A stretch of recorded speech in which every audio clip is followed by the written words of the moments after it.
सर्वज्ञ श्री चक्रधर स्वामी की जय। शिरवाडेवणी ग्रामस्थांच्या वतीनं दर पौर्णिमेला हा जो सत्संग आपण आयोजित केलेला असतो, या सत्संगाचा दुसरं वर्ष आणि दुसऱ्या वर्षाचा हा दुसरा सत्संग आहे। दर पौर्णिमेला सत्संग सुरू केल्यानंतर त्याला उत्स्फूर्त असा प्रतिसाद आपण सर्वांनी दिला। अनेक साधू संत या सत्संगाला उपस्थित राहून आपल्याला मार्गदर्शन केलं आणि या मार्गदर्शनातूनच आपण आपला धर्म समजून घेतो आहे, आपलं जीवन सुखकर करण्याचा प्रयत्न करतो आहे। या सत्संगाला आलेले गोळेगावचे सर्वच सद्भक्त, नाशिकवरून आलेले सर्व सद्भक्त आणि शिरवाडेवणी येथील सर्वच बंधू आणि भगिनींनो, तपस्विनी आई, मागच्या वेळेस मीच सत्संगाला होतो आणि योगायोगाने हा दुसराही सत्संग आपण विनंती करून बोलवलं। खरं म्हणजे अनिल दादांनी आत्ताच अनेक विषयाला स्पर्श केला, जीवनामध्ये काय असायला हवं, आणि शेवटी ज्या विषयाला त्यांनी स्पर्श करून विषय संपवला तो आहे दुःख। मागच्या वर्षी आपण विषय घेतला होता जीवनामध्ये सुख कशातून येतं, सुख कसं मिळवता येतं। वास्तविक आपण आपलं जीवन सुखकर करण्यासाठीच आपला आटापिटा चालू असतो। व्यवसाय करतो, नोकरी करतो, शेती करतो, जे बी करतो ते फक्त आणि फक्त सुखासाठी। सकाळपासून निघालो घरातून का संध्याकाळपर्यंत आपण फक्त सुखाच्या पाठीमागे पडत असतो आणि सुख मला कसं मिळेल याचाच प्रयत्न करत असतो। परंतु सुख आपल्या जवळ असतं आणि आपण सुखाच्या पाठीमागे पळत असतो। जितकं सुखाच्या पाठीमागे आपण पळतो तितकंच ते सुख सुद्धा आपल्या पुढे पळत राहतं। आपण आपल्या जीवनाचं जर शिवावलोकन केलं, अवलोकन जर केलं, आत्मचिंतन केलं, तर आपण सुखाच्याच पाठीमागे पडत असताना तरी आपल्या जीवनामध्ये दुःख येतं। जीवनामध्ये दुःख हा आपला अविभाज्य भाग आहे आणि दुःखासाठी कोणी आजपर्यंत प्रयत्न केला नाही की मला दुःख मिळावं, असं कधी कोणी विचार केलाय का? मला दुःख प्राप्त व्हावं, मला दुःख व्हावं म्हणून देवाला विडा ठेवलाय, कधी खिटी घातलाय, उपास तापास केलाय का? मला दुःख व्हावं, हा दुसऱ्यांसाठी दुःख व्हावं याच्यासाठी आपण प्रयत्न केला, याचं असं होऊ द्या, त्याचं तसं होऊ द्या म्हणून विडे वाहिले असतील, नवसही केले असतील, परंतु मला दुःख व्हावं याच्यासाठी मात्र कधीच आपण प्रयत्न केलेला नसतो। तरीही आपल्या जीवनामध्ये दुःख काही कमी आहे का? जर मी आता तुम्हाला विचारलं का इथल्या बसलेल्यांपैकी एकाच्याही जीवनात दुःखच नाही असा हात वर करा बरं, कुणीच नाही हात वर करणार। आणि जर एखाद्याला सांगितलं का काय तुझ्या जीवनामध्ये दुःख सांगा, तर तो दुःख जेव्हा सांगायला सुरुवात करेल ना आपल्यालाच आपलं रडू येईल, अरे बाबा याच्यापेक्षा मी खूप कमी दुःखी, विनाकारण विचारलं याला। कारण जीवतात दुःखाचं गाठोडं घेऊन आपण फिरत राहतो। आपल्या डोक्यावरती दुःख, आपल्या डोक्यात दुःख, आपल्या विचारात दुःख, सर्व दुःख असतं। दुःख घेऊन आपण सुखाच्या मागे पळत असतो। मग दुःख मिळतं कशात? का दुःख मिळतं? जर दुःखासाठी मी प्रयत्न करत नाही, दुःखासाठी काही धार्मिकता करत नाही, दुःखासाठी मी नवस करत नाही, दुःखासाठी काही प्रयत्न करत नसतानाही आणि त्या अनुषंगाने मी कोणत्याही प्रकारचा विचार करत नसतानाही दुःख काय येतंय आपल्या जीवनामध्ये, याचा जेव्हा विचार करू तेव्हा दुःख आपणच आपण मिळवत असतो। आपल्या जीवनातले जे दुःख आहे ते दुसऱ्या कोणत्याही व्यक्तीमुळे मिळालेले नसतात, आपल्या जीवनात आलेले नसतात। दुःख हे आपणच मिळवलेले असतात आणि आपले दुःख आपल्याला त्रासदायक ठरतात आणि आपले दुःख आपल्यालाच भोगावं लागतं। ते पूर्वकर्मात जोडलेले असतात, पूर्वजन्मात जोडलेले असतात, मात्र जोडलेले आपणच असतात। कर्माची गती अशी आहे की कोणाचंही कर्म एकामेकाला कधीच जात नाही, एक सामर्थ्याचं कार्य आहे।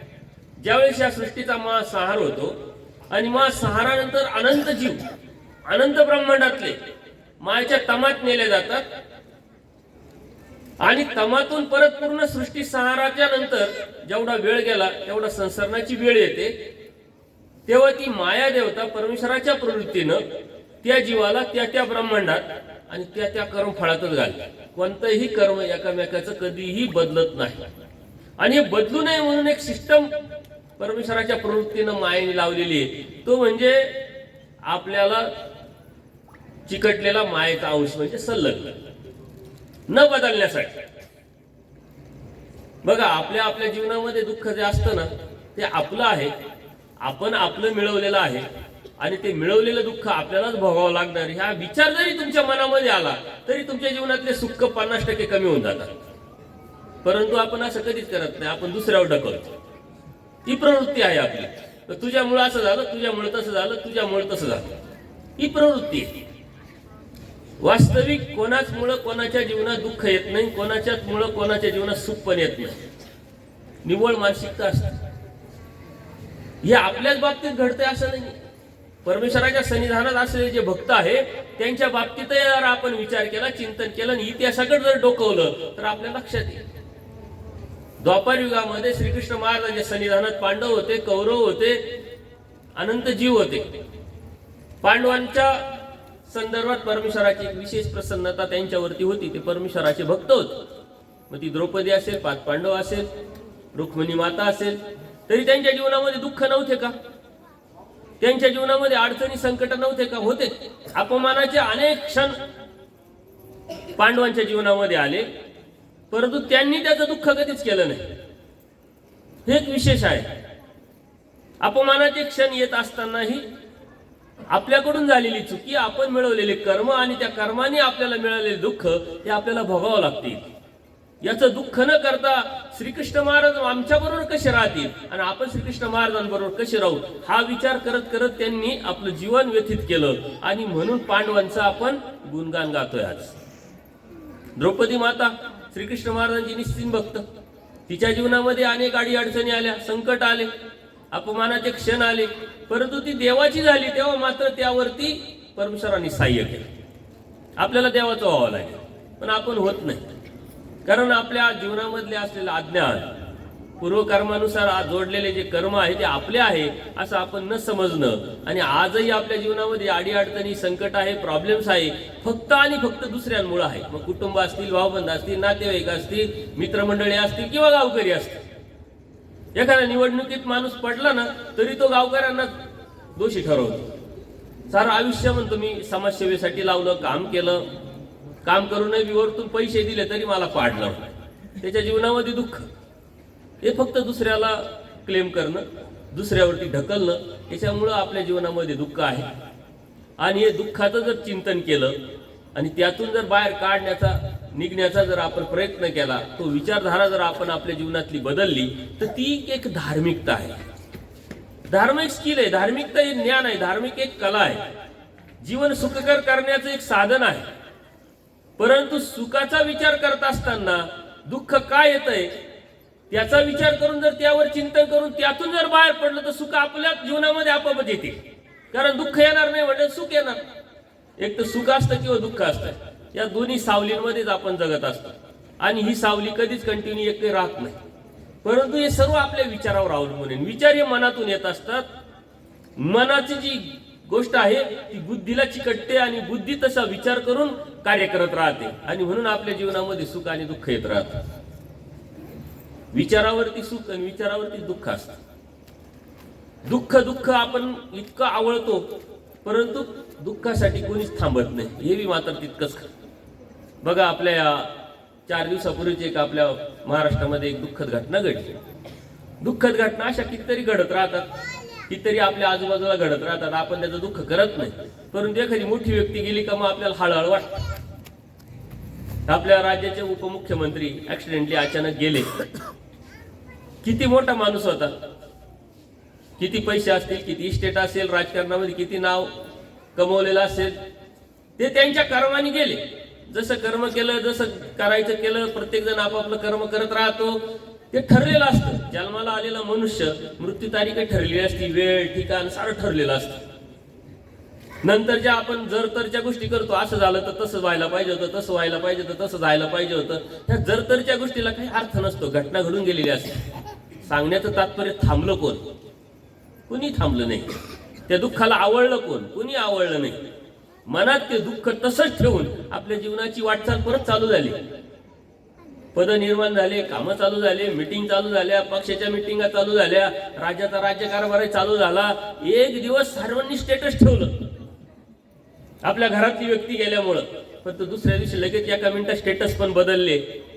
एवढं मात्र झालं का 2 दिवस पारावर बसल्याला एक विषय भेटला आणि आपला दिवस टाइमपास म्हणून निघून गेला. दुःखाला कोणीच आवडत नाही. अहो हे तर खूप लांब लांब आपल्या घरातली व्यक्ती गेली तरी आपण थांबत नाही.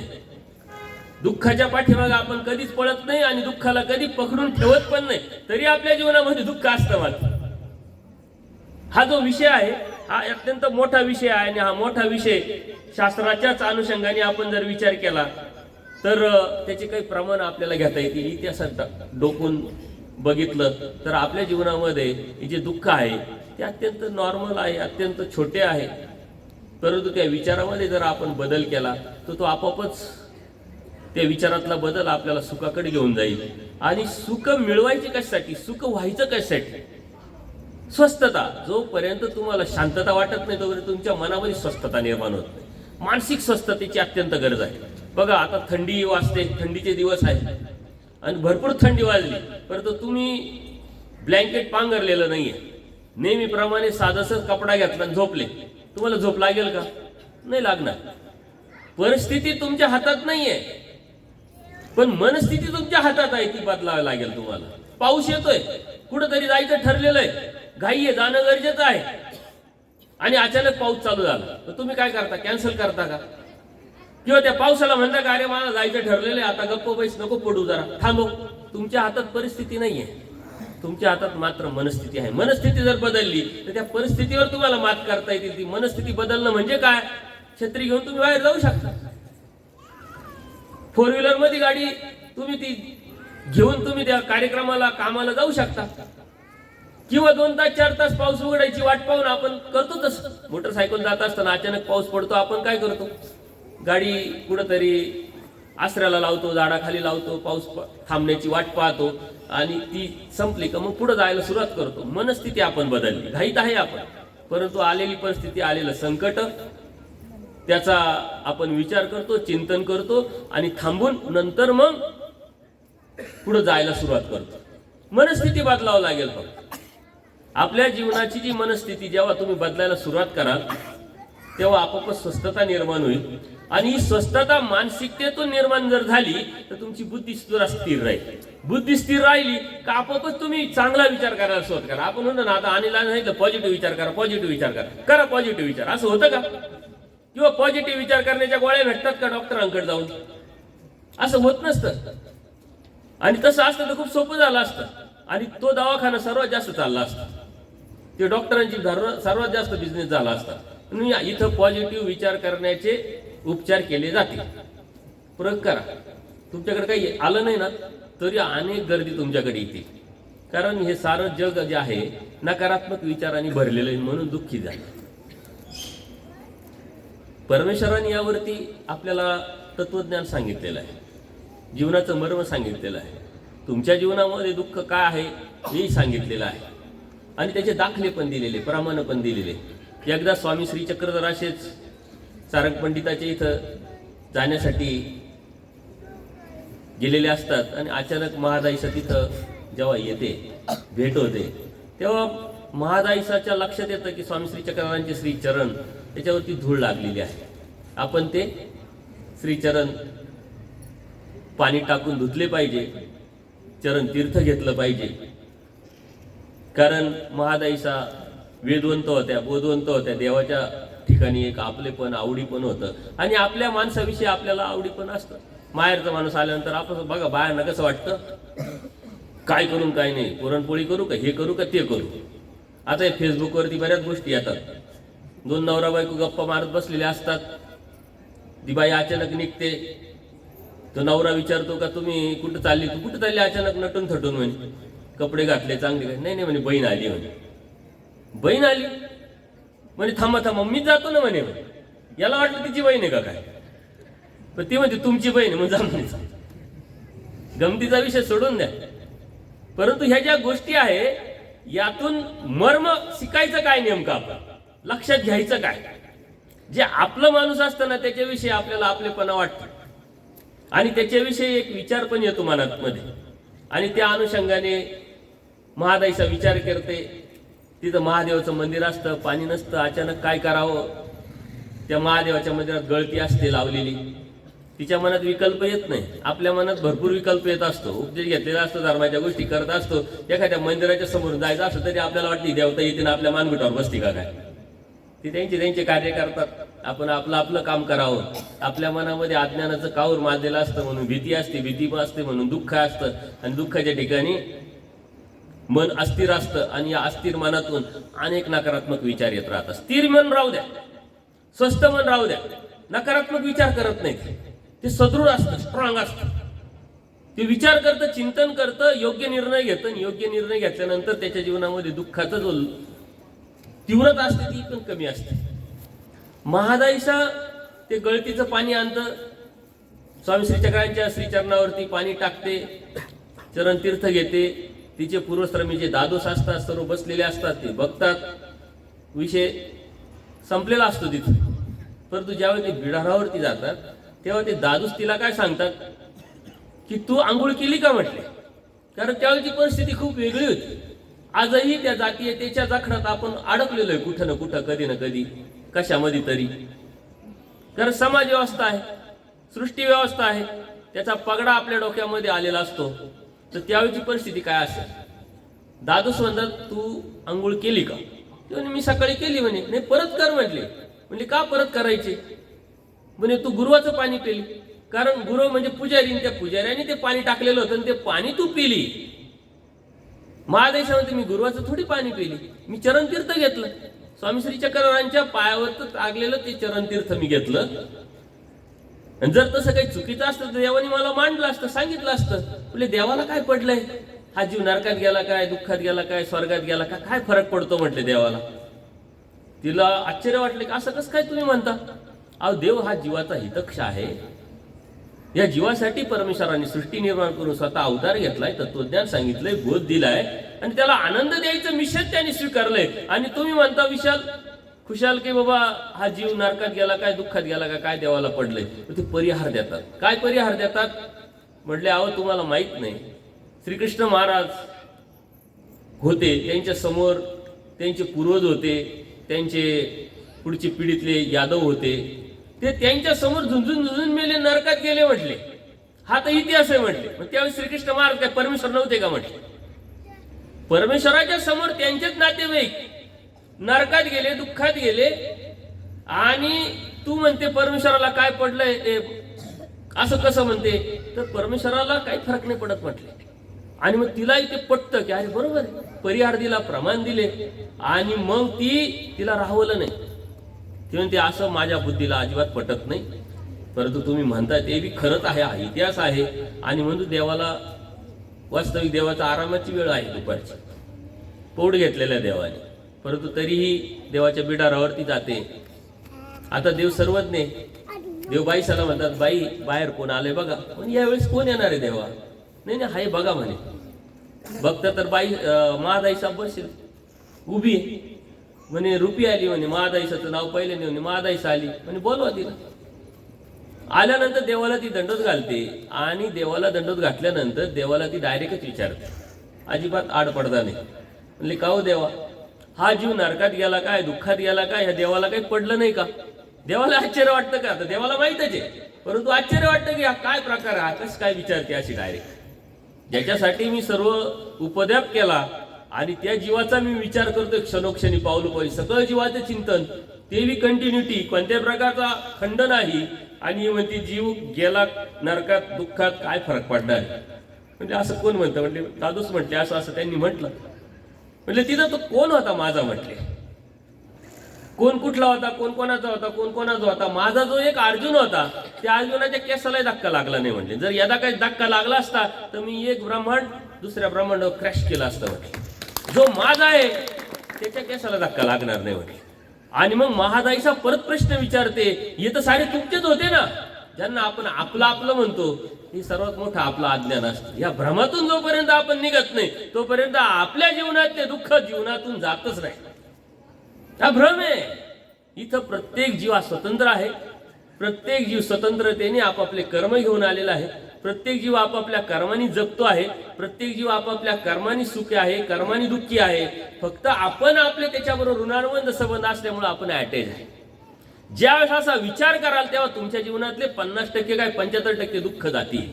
जेव्हा तुमच्यात कोणाचं काहीतरी झालं, ज्यावेळेस दुःख होतं त्यावेळेस जर तुम्ही म्हटले की हे दुःख मी मिळवलेलं आहे, हे माझं आहे, पूर्वकर्म मी जोडलेलं आहे, मी याला का दोष द्यावं, 0 मिनिटात तुमची जी तीव्रता आहे दुःखाची 80% कमी होऊन जाते. 100%वरती तुम्ही नेऊ शकता. आणि ही धार्मिकता आहे. धर्मातून समज काय घ्यायची. आपण धार्मिकता खूप करतो. दर पौर्णिमेला येतात, विडे ठेवतात, देव करतात, स्नान करून येतात, यात्रेला जातो, स्मरण करतो, उपहार करतो, साधू संत त्यांची सेवा करतो. धर्म काय कमी करतो का आपण? धर्म खूप करतो, पण धर्मातली समज, त्या समज घेऊन त्यावरती चालणं हे मात्र आपल्याकडे खूप कमी टक्केवारी असतं. मी मिळवलेलं आहे, मला दुःख झालंय, माझ्यामुळे मिळालेलं आहे. आणि महादाईशा जेव्हा त्यांना विचारते, देव त्याच वेळेस सांगतात, काम, क्रोध, लोभ हे तिन्ही नरकाचे द्वारे म्हटले पाहिजे. काम म्हणजे वासना, अभिलाषा. समाधान नाही. समाधान हे धर्माचं मुख्य विषय आहे. जो धर्म सांभाळतोय, धर्म समजून घेतो, जो धार्मिकता आहे, जो मी धर्मात आहे असं समजतो, तो समाधानी असला पाहिजे. जर तुम्ही समाधानी नसाल तर तुम्ही धर्माचे आणि धर्मातही नाही, हे लक्षात घ्या. धर्मात असणं म्हणजे समाधानी असणं. वासना, आपल्याला हे पाहिजे, ते पाहिजे, ते पाहिजे, अभिलाषा, या अभिलाषेपोटी आपल्या जीवनामध्ये दुःख आहे. सारी जमीन पडलेली असते, आपली बांधावरून वाद असतात. सारी जमीन पडलेली असते, गुरं रस्त्यावर बांधलेले असतात. दररोजचं माझं फिरणं बरं का, खेड्या गावांमध्ये. हे दुःखाचं कारणही आपल्या लक्षातच येत नाही. आणि बरं, रस्त्यावरून जातोय कोण? सक्का भाऊ, भाऊबंद, नातेवाईकच जातात. दुःखाचं कारण आहे. जर तुम्ही त्याला दुःख देताय तर तो तुम्हाला दुःखच देणार आहे. तुम्ही त्याच्याविषयी विचार करताय तर तो तुमच्याविषयी विचार करणारच आहे. मी कालच एका ठिकाणी असंच कार्यक्रमालाच गेलो होतो. एक भक्त भेटले खूप दिवसांनी, म्हणे बाबा घरीच चला 2 मिनिटं. चला चला गेलो. गाडी इथंच लावा म्हणे, पायी पायी जावं लागेल. बरंच 2 वावरं पायी पायी जावं लागलं आम्हाला. म्हणलं असं का? म्हणले या लहान भावाचं आहे, मोठ्या भावाचं आहे, आणि मी मधला कडेला राहतोय, मला वाटा तिकडे आलाय, रस्ता देते नाही म्हटलं. सख्या आई बापाचे मुलं, याची आई तीच, याचे वडील तीच. दुःख कशामुळे, अडचणी कशामुळे? आपल्यामुळे. आपण जेव्हा दुसऱ्याला रस्ता देतो तेव्हा दुसऱ्याचा रस्ता आपल्याला भेटत असतो. आपल्या सुखाचे रस्ते आपोआप ओपन होत असतात. येथे एक उदाहरण दिलं. आपले वाद, आपल्या जीवनामध्ये भांडणं, या साऱ्या अभिलाषा दररोज पेपरला वाचत असतात बघा. एखाद्या व्यक्तीला 5 लाखाची लॉटरी लागते, त्याला फोन येतो, तुम्हाला 5 लाखाची लॉटरी लागली. त्या लॉटरीच्या अभिलाषेपोटी याच्याकडे 25 लाख रुपये असतात बँकेमध्ये, पण त्या 5 लाखाच्या लॉटरीसाठी तो हुरळून जातो. तो म्हणतो काय करावं लागेल? प्रोसेस करावं लागते म्हटलं. मी अशी ऍप पाठवतो, ते असं येईल, तुम्ही मला ते पाठवा, लगेच तुमच्या खात्यात 25 लाख रुपये, 5 लाख रुपये जमा होते. तो देतो 25 लाख, त्याची निघून जातात. फसल्या जातो, पोलिसांकडे जातो, पोलीस डोक्याला हात लावतात. असं प्रत्येकाच्या जीवनामध्ये काही ना काही झालेलं आहे. फक्त अभिलाषा, लालच. ही लालच आपल्या जीवनातून जर आपण काढून टाकली, त्यागाची भूमिका निर्माण केली, त्यागाची भावना निर्माण केली, जाऊ दे जाऊ दे असं जरी म्हटलं, या जाऊ दे जाऊ दे 3 शब्दांनी तुमच्या जीवनामध्ये 70% दुःख निघून जाते. काय घेऊन जाणार आहे कपाळाचं कातडं? माझ्या नशिबाचं माझ्यातच आहे. आपण म्हणत राहतो, समय से पहिले भाग्य से आधी किसी को कुछ मिलने वाला नहीं, दंड बस, असं म्हणत राहतो बरं का. सांगत पण राहतो, ऐकत पण राहतो, परंतु आपलं ते सोडायला अजिबात तयार होत नाही. आपली एखादी वस्तू जर कोणी नेली ना, ती आपण कधी विसरतो का? बाहेर अजिबात विसरते नाही. सुई जरी नेली ना शेजारचीनी, तिच्याबरोबर 10 वेळा बोलणं होत राहतं, पण ही सुई कधी आणून दिली ना, आता डायरेक्ट कसं म्हणावं, डोक्यात राहतं तिच्या. देईल ना आणून, नाही दिली तर दुसरी घेऊ आपण, तिसरी घेऊ, किंमतच काय तिची. परंतु दुःख त्यातून सुद्धा निवड राहतं. डोक्यामध्ये आपल्या काटा घुसलेला आहे, तो काटा आपण काढतच नाही, म्हणून दुःखाचं कारण आहे. देवाने सांगितलं काटे आधीन व्हाल. म्हणजे काय? आपण आधीन झालोय. आपल्या डोक्यामध्ये इतके काटे, याच्याविषयी राग, त्याच्याविषयी दुःख, त्याच्याविषयी दोष, त्याच्याविषयी अभिलाषा. यांनी मला फसवलं, त्यांनी मला फसवलं, यांनी 10 जणांना फसवलेलं राहतं, ते त्याच्या मात्र लक्षात नाही राहत. एखाद्या व्यक्तीनं 10 वेळा आपल्याला मदत केलेली राहते. एखाद्या वेळेस जर त्याला अडचण आली तर तो म्हणतो नाही बाई यावेळेस माझ्याकडे नाहीये. ते 10 वेळा केलेली मदत आपण मिनिटात विसरून जातो आणि त्याला एवढे शाप देतो की काय नालायक माणूस आहे, अधिकाराने मागितलं त्याला एवढी मदत करता येत नाही. हे सारं दुःखाचं करणं आपल्या विचारावर आहे. आपण पॉझिटिव्ह विचार करा, नुसतं म्हणतो पॉझिटिव्ह विचार करा, पॉझिटिव्ह विचार करा, पण पॉझिटिव्ह विचार करणं म्हणजे काय? या सर्व दुःखाचं कारण फक्त आणि फक्त अभिलाषा आहे, वासना आहे. माझं ते माझं, तुझं ते माझं, ही प्रवृत्तीतून जेव्हा आपण बाहेर पडू आणि त्यागाच्या भावनेवरती जाऊ दे म्हणू, काय फरक पडत नाही. काय जाणार आहे जाऊन जाऊन कपाळाचं कातडं माझ्या नशिबातलं तर माझ्या जीवनामध्ये आहे, जाऊन जाऊन काय जाणार आहे असा जेव्हा विचार करू ना, तेव्हा तुम्ही स्वस्थ व्हा, तेव्हा तुमच्या अभिलाषा निवर्तीतील आणि तेव्हा आपोआपच तुमच्या जीवनामध्ये दुःख निघून जायला सुरुवात करा. तुम्ही आपोआप स्वस्थ व्हा. आपल्याजवळ काय याचा विचार आपण कधीच करत नाही, पण दुसऱ्याजवळ काय याचा आपण खूप जास्त विचार करतो. आपल्याजवळ काय उपलब्ध आहे याचा आपण विचार करत नाही. देव म्हणतात उपाय न पाहिजे असं काय आहे? उपाय नाही असं काय आहे का? तुमच्या दुःखावर उपाय, तुमच्या अडचणीवर उपाय, तुमच्या संकटावर उपाय, तुमच्या प्रॉब्लेम प्रत्येक गोष्टीवर उपाय. आणि उपयोगात जाणार नाही असे काय आहे का? म्हटले जे तुमच्याकडे आहे त्याच्यातच तुम्हाला तुमचं जीवन व्यतीत करता येईल. अहो आपल्याकडे आहे जमिनी, कोणाकडे 5 एकर, कोणाकडे 10 एकर, कोणाकडे 4 एकर, आपापल्या परीने जमिनी आहे. शहरामध्ये जाऊन बघा असे किती लोक आहे का त्यांच्याकडे जमीनचा तुकडाच नाही, परंतु नोकऱ्या करतात, घर चालवतात, व्यवस्थित राहतात. काही प्रायव्हेट नोकऱ्या करतात. सरकारी नोकरदारांची गोष्ट वेगळी, जाऊ द्या. त्या सरकारी नोकरदार तर सर्वात जास्त दुःखी असतात. यात एखादा असू शकतो, पण त्यामध्ये एखादा अपवाद आपण समजू. सरकारी नोकरदार आणि राजकारणी लोक यांच्याकडे गडगंज असतं, परंतु सुख मात्र खूप कमी असतं. त्यांच्याकडे काही कमतरता नसते. आणि दररोजचे पेपर वाचण्यातून आपल्या लक्षात येतं. 2-4 वर्षापूर्वी एक घटना घडली होती, मला अत्यंत आश्चर्य वाटलं. PWDचे एक इंजिनियर 15,000 रुपयाच्या लाचेसाठी पकडले गेले. ठीक आहे बाबा, 15,000 रुपये मोठी किंमत आहे. आपल्याला वाटतं 15,000 रुपये का सोडायचं त्यांनी. 15,000च्या लाचेसाठी पकडल्या गेलं. अँटी करप्शन वाले जेव्हा त्याच्या घरी धाड टाकली तर 3.5 किलो सोनं आणि 3.5 कोटी रुपये सापडले.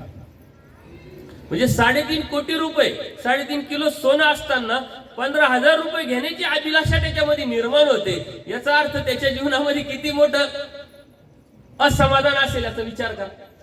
जर तुमच्या खिशात आहे तर तोपर्यंत संपत नाही, ते संपणार नाही.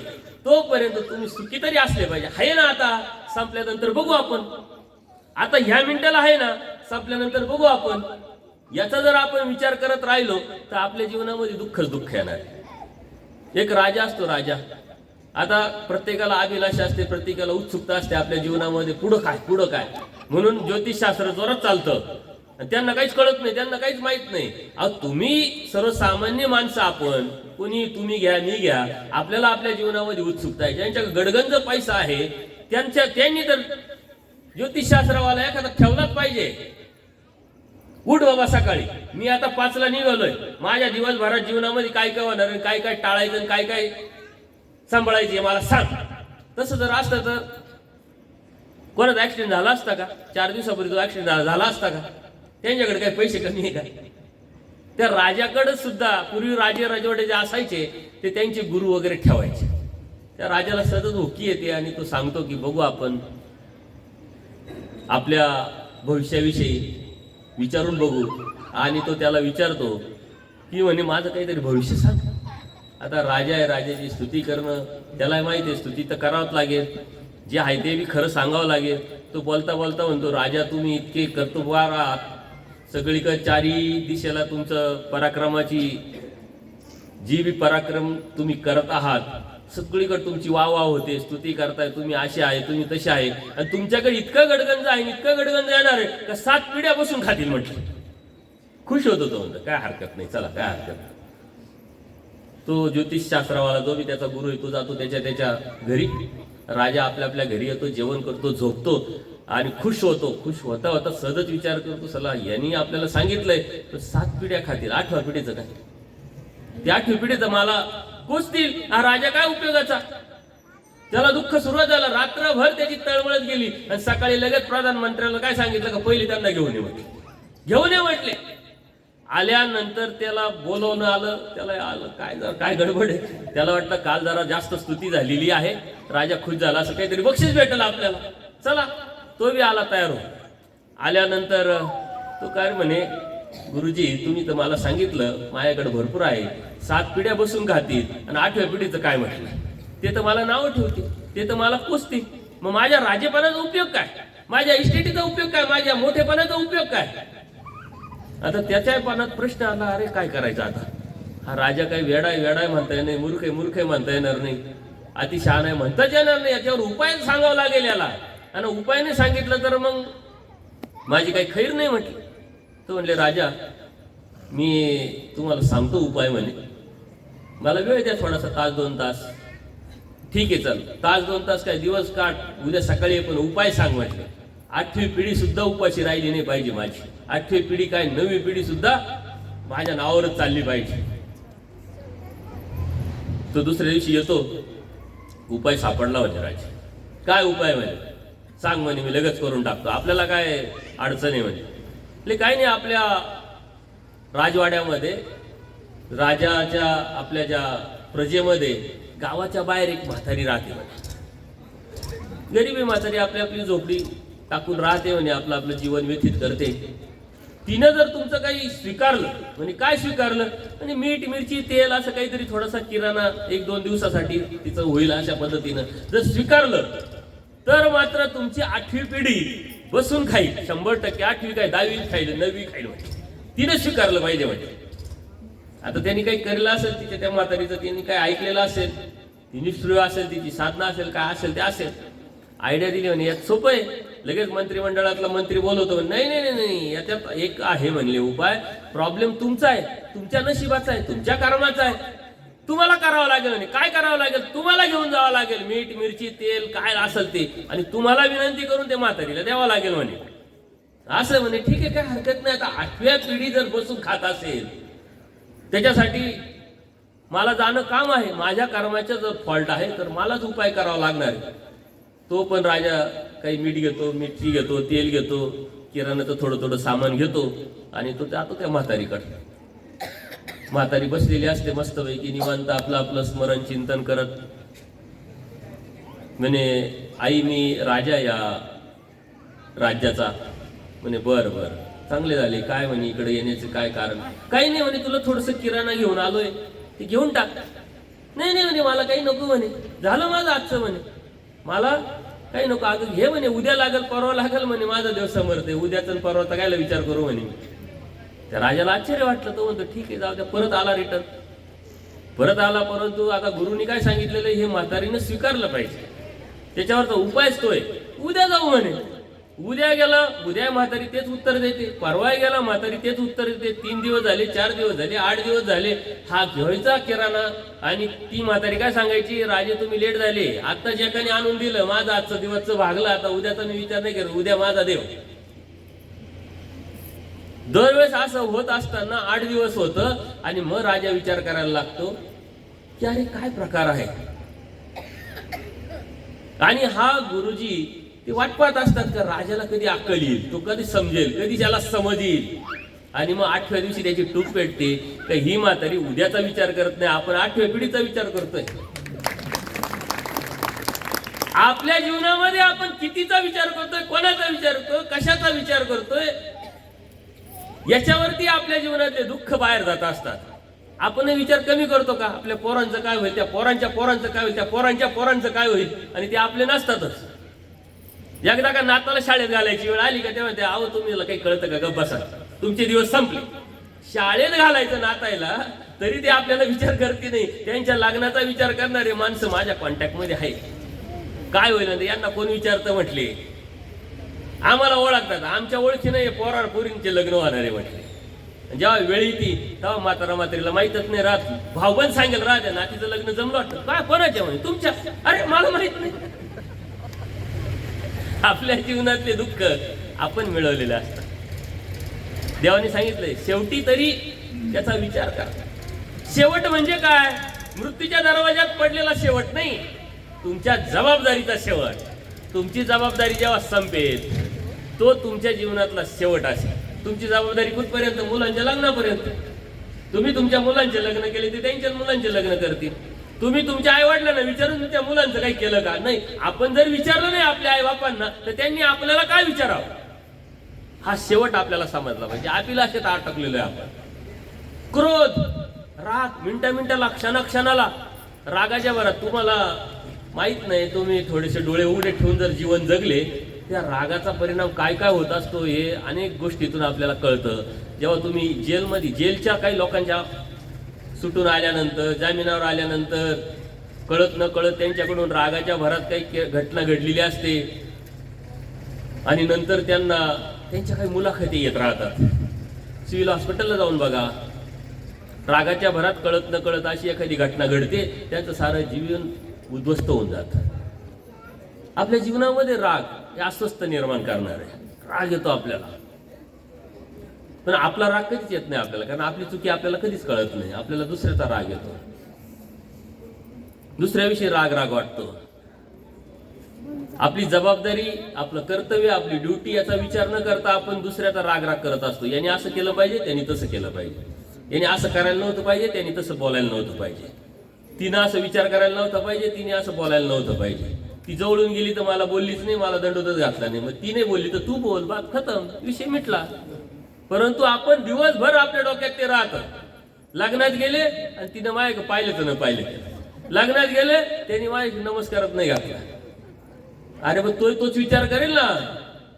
मी लग्नात गेलो त्यांनी माझ्या पाहिलंच नाही, तोही विचार करत. मी लग्नात गेले तिने माझ्या पाहिलंच नाही.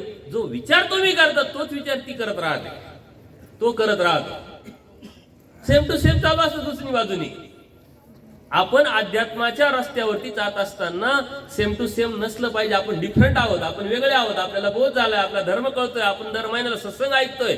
आपल्यामधला बदल जेव्हा आपण करून घेऊ, तो बदल आपल्या दुःखाला बायकॉट करत राहतो, आपल्या सुख आपल्याला प्राप्त होत राहतात. राग येतो आपल्याला, प्रत्येक गोष्टीचा राग येतो. कोणाचा राग येतो, कशाचा राग येतो आपल्याला. आता रागाच्या सहजच तुम्ही कल्पना करा, दिवसभरात किती वेळा रागवलेला असतो. आणि सायन्स काय सांगतं, ज्याला राग येतो ना त्याचं वजन कधीच वाढत नसतं, आणि ज्याला जास्त राग येतो त्याचं वजन कधी कमी होत नसतं, ते वाढतच राहतं. म्हणजे आता हे दोन्ही बी माणसं जे आहे ना, आपण किती कोणत्या याच्यात बसतो, जास्त वजनात बसतो का कमी वजनात बसतो. एखादे तब्येतीनं कमी आहे, काहीतरी एखाद्याची शरीराची असते, काही फिटनेस पण असतं बरं का. बारीक असतं म्हणजे काही एकदमच थकलेले असं नाहीये, फिटनेस असतात, सहनशक्ती असते ना, सहनशक्ती ताकद असायला पाहिजे. काही लोकांमध्ये सहनशक्ती असते, ही शारीरिक शक्ती नसती, बौद्धिक शक्ती असते. जो विचार करतो, जो चिंतन करतो, जो अध्यात्मामध्ये सत्संग ऐकतो, अध्यात्माच्या बाजूने थोडा झुकलेला असतो, तो कधी शक्यतो चिडचिड करत नाही, तो शांत असतो, स्वस्थ असतो. आपल्या चिडचिडेपणातून आपण अप्रत्यक्षरित्या आपली ओळख देत असतो. आपण कमी तर कुठंच बसत नाही चौकटी, कशातच बसत नाही चौकटीत. मी केलेली चेष्टा सर्वांना चालते, पण माझी चेष्टा केली का मला अजिबात चालत नाही. तुला चालत नाही तर तू चेष्टा करू नको. प्रत्येकाने मला बोललं पाहिजे, मला मानपान दिला पाहिजे, माझी स्तुती केली पाहिजे, हे तुम्हाला जर वाटतंय तर तुम्ही जर केलं तर ते तुम्हाला भेटणार आहे. चेंडू असतो बघा, भिंतीवर जर आपटला तर तो तेवढ्या स्पीडने येत राहतो. जे तुम्ही टाकाल ते तुम्हाला येईल. समोरच्याला मानपान द्या, आधार द्या, स्तुती करा, खोटी नाही, जी आहे ऍक्च्युअली ती करा, जी योग्य ती करा. बाबांनी सांगितलं स्तुती करा, आता उद्यापासून स्तुती करायला सांगतो. समोरच्या लगेच लक्षात द्याला, खोटे स्तुती करतो हे, ती काय उपयोगाची नाही, तो आपल्या जवळच येणार नाही, तो भामटा. आपलं भामटे पण आपल्याला लक्षात आलं पाहिजे. त्यातून बाहेर पडण्याचा जर मार्ग आपल्याला भेटला, मार्ग आपल्याला दिसला, समजला, तर आपल्या जीवनामध्ये दुःख येणारच नाहीये. स्वस्थता निर्माण करण्यातून आपल्याला आपोआपच आपलं सुख आपल्याला प्राप्त करता येईल, आपल्या दुःखातून आपल्याला जाता येईल. देवाने स्पष्ट सांगितलं महादाईसाला की जे सारी यादव होते ना, जे माझे वारसदार होते ना, हे सारे याच्यामुळं नरकात गेले. त्यांना मी काही सांगितलं नसेल असं थोडी, मी सांगितलं, पण मदरीच्या म्हणजे व्यसनाच्या अधीन गेले. सांगून न सांगितले सारखं केलं, त्याच्यामुळे त्यांच्या जीवनामध्ये अडीअडचणी, सुख आहे, सुख प्राप्त झाले नाही, दुःख आहे, दुःख निर्माण झाले, नरकात गेले. याचं कारण फक्त अभिलाषा, क्रोध आणि लोभ, यातूनच सर्व जीवनामध्ये, आपल्या जीवनामध्ये संकट आहे. म्हणून त्यागाची जर भूमिका घेतली, आपल्या घरातून तिची सुरुवात केली पाहिजे, आपल्या जीवनातून आपल्याला सुरुवात केली पाहिजे. आपल्या गावात, आपल्या गल्लीत जर यदा कदाचित अशा विचाराचे जर माणसं तयार झाले तर निवडणुका होतील का? सारे बिनविरोध व्हायला पाहिजे. गावातली सोसायटी बिनविरोध नाही, ग्रामपंचायत बिनविरोध नाही, बाकी दुसऱ्याचा तर विषयच नाही. सोसायटी आपल्यातच राहते. शेतकऱ्यांसाठी NDC बँकेने सोसायटी निर्माण केल्या. वास्तविक त्याचा जर अभ्यास केला ना, ते सोसायटीचे चेअरमन, व्हाईस चेअरमन राहतात, त्यांना काही अधिकार आहे का? आपल्यात एक व्हाईस चेअरमन आहे, कुठे रावसाहेब? रावसाहेबला विचारावर काही अधिकार असतात? लोन जर सांगितलं ना चेअरमनला आणि व्हाईस चेअरमनला, मला लोन करून द्या, त्यांना अधिकार नसतो. पण एखाद्याने NDCCने एखाद्याला लोन दिलेलं असेल, जर तर थकलं ना, तर ती बँक म्हणते तुम्ही चेअरमन आणि व्हाईस चेअरमन कशाला झाली, वसुली करून द्या. आपण आजूबाजूकडे बघायचं या गोष्टी. आणि त्याच्यासाठी किती रस्सीकेस असते, त्याच्यासाठी किती स्पर्धा असते. आता तरी थोडंसं नवीन जी पिढी आहे ती सुशिक्षित झाली आहे, त्याच्यावरून भांडणं होत नाही. माझ्या लहानपणामध्ये मी बघितलंय की गावाचे डायरेक्ट 2 भागच व्हायचे सोसायटीवरून. ग्रामपंचायतीचा विषयच नाही. आता ग्रामपंचायतीची निवडणूक सुद्धा आमदारकी सारखी झालेली. आणि आता नगरसेवकाच्या निवडणुका झाल्या, तिथं तर पैशाचा पाऊसच पडला. शहरामध्ये प्रत्येकाला स्पर्धा सुरुवात झाली. प्रत्येकाला वाटतं मी निवडून आलो पाहिजे, मी निवडून आलो पाहिजे. त्याच्याशिवाय काहीच पर्याय नाही. आज आपल्याकडे जमिनीचे रेट वाढले, जमिनीचे रेट वाढले, थोडेसे पैसे आले, कुठेतरी रस्ता जातो, उदाहरणार्थ जमीन जाते, पैसा येतो, त्याला वाटतं की आपण आता राजकारणात उतरलं पाहिजे. 5-10 दिवसापूर्वी एक मित्राने फोन केला. माझ्या पूर्वश्रमीचे बरेचसे मित्र कॉन्टॅक्टमध्ये राहतात, काहीतरी मार्गदर्शन विचारत राहतात. तर या निवडणुकामध्ये म्हणे जरा आता आपल्याला भाग घ्यायचा आहे, तुमच्या कॉन्टॅक्टनी कुठं तिकीट भेटेल का पहा. म्हणलं अरे बाबा, आपले 50 पिढ्या शेतीमध्ये गेल्या, तुम्ही शेतकरी, एक पीक जर आपलं नाही आलं तर अनेक अडचणीला तोंड द्यावा लागतो, बँकांना तोंड द्यावा लागतात. ते मी स्वतः अनुभवले. हे काम आपलं नाही, रिकामी उद्योग करू नको. नाही म्हणे मुलींचे लग्न करायचे भाऊ, बाकी दुसरा काही प्रॉब्लेम. मुलींच्या लग्नाचा निवडणुकीचा फरक काय? पण काय संबंध काय? लोकांनी ओळखलं पाहिजे ना. म्हणजे निवडणूक उभी राहिली तर लोक ओळखतील. मुलींच्या चांगल्या ठिकाणी लग्न होईल, मुलांच्या चांगल्या ठिकाणी लग्न होतील. म्हणजे कोणाच्या डोक्यात काय येईल हे सांगता येत नाही. पण तसं असतं का खरं तर रिअल? तसं काहीच नसतं. ह्या ज्या गोष्टी यातून आपण समजून घेतलं पाहिजे की निवडणूक आहे, हे राजकारण आहे, एक स्किल आहे, हा एक खेळ आहे.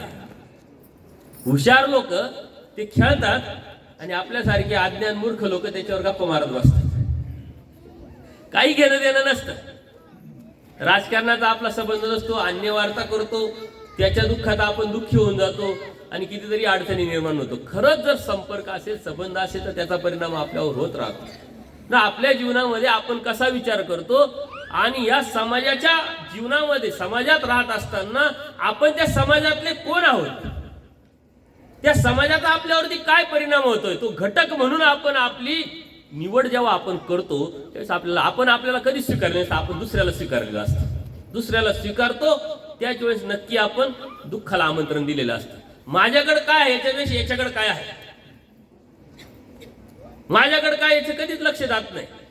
परंतु याच्याकडे ही गाडी आहे, याच्याकडे हे आहे, याच्याकडे ते आहे, माझ्यापेक्षा काय काय त्याच्याकडे जास्त आहे, ते दुःखाचं कारण आहे. आणि तुमच्याकडे जे आहे ते तुमचं आहे, तुमच्या कष्टाचं आहे, हे तुमच्या मालकीचं आहे.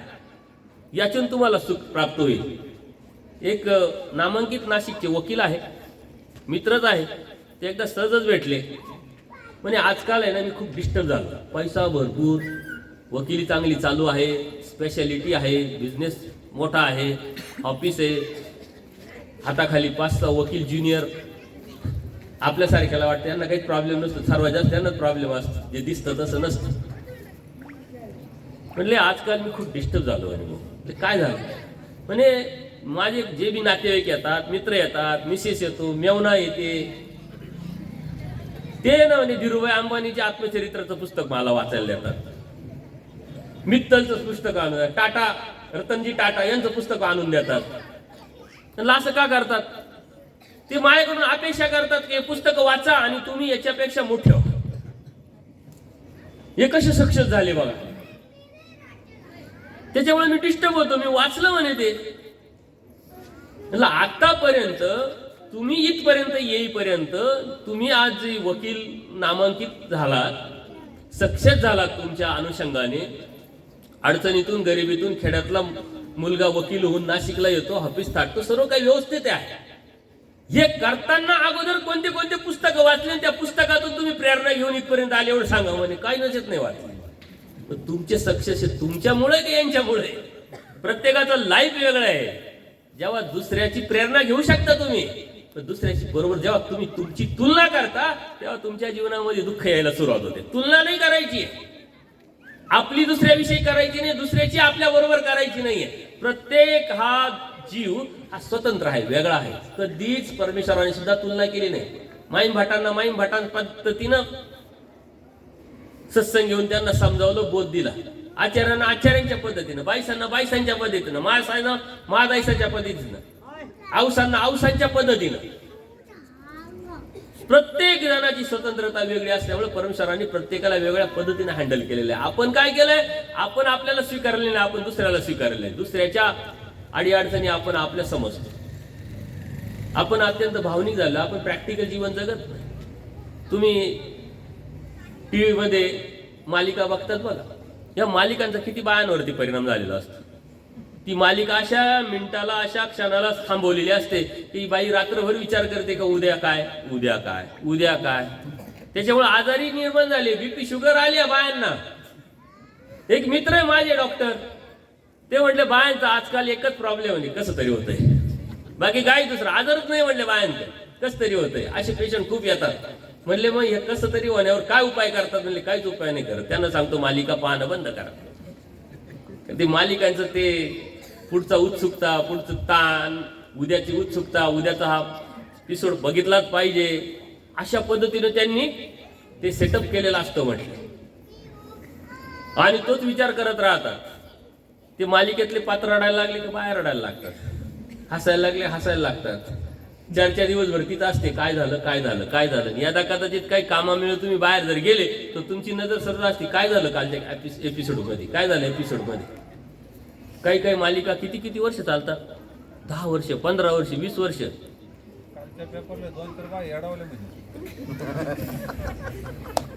बाया वेडावल्या नाही, ते कारण वेगळं असेल, त्यांच्या नवऱ्यांनी ऐकलं नसेल त्यांचं. गमतीचा विषय सोडून द्या. आपल्या जीवनामध्ये आपण दुःख का निर्माण करून घेतोय? दुसऱ्याचा परिणाम आपल्यावर होतो. दुसऱ्याला आपण स्वीकारलेला आहे. आपण आपल्याला जेव्हा स्वीकारायला सुरुवात करू तेव्हा आपल्या जीवनामधले दुःख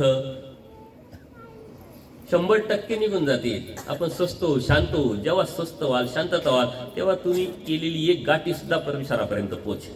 अस्वस्थतेने तुम्ही स्मरण करताय, अस्वस्थतेने तुम्ही स्थान करताय, अस्वस्थतेने तुम्ही क्रिया करताय, मन अस्वस्थ आहे. सर्व करून काहीच उपयोग नाही. स्वस्थ मनाने केलेला धावा. द्रौपदी डिस्टर्ब होती बघा, ज्यावेळेस तिचं वस्त्र हरण होत होतं, ती पांडवांकडे भीक मागत होती की मला संरक्षण करा, मी तुमची पत्नी आहे, तुमचं कर्तव्य आहे, तुमची ड्युटी आहे. भीष्माचार्य होते, द्रोणाचार्य होते, की ज्या द्रोणाचार्यांनी सर्वांना गुरुमध्ये शिक्षण दिलेलं आहे, लढायचं कसं काय करायचं. भीष्माचार्य सर्वांचे आचार्य, ते सुद्धा बंधनात होते. ती डिस्टर्ब होती म्हणून तिला कळलंच नाही मी कोणाकडे जावं. ती डिस्टर्ब होती म्हणून इकडे जाय तिकडे जाय तिकडे जाय. तिच्या लक्षात आलं का हे काही उपयोगाचे नाहीये. ती जेव्हा स्वस्थ झाली, शांत झाली, विचार करायला लागली, चिंतन करायला लागली, आता कोण माझा, कोण मला अशा संकटाच्या वेळेस धावा केल्यानंतर येईल. आणि ती स्वस्थ झाल्यानंतर तिला कृष्ण आठवले आणि मग श्रीकृष्ण महाराज आले. अर्जुन देवाला बी अस्वस्थता होती, लढायची तर वेळ आहे, आता करावं लागेल. काय करायचंय, कोणाला जवळ करायचंय, कोणाला स्वीकारायचंय.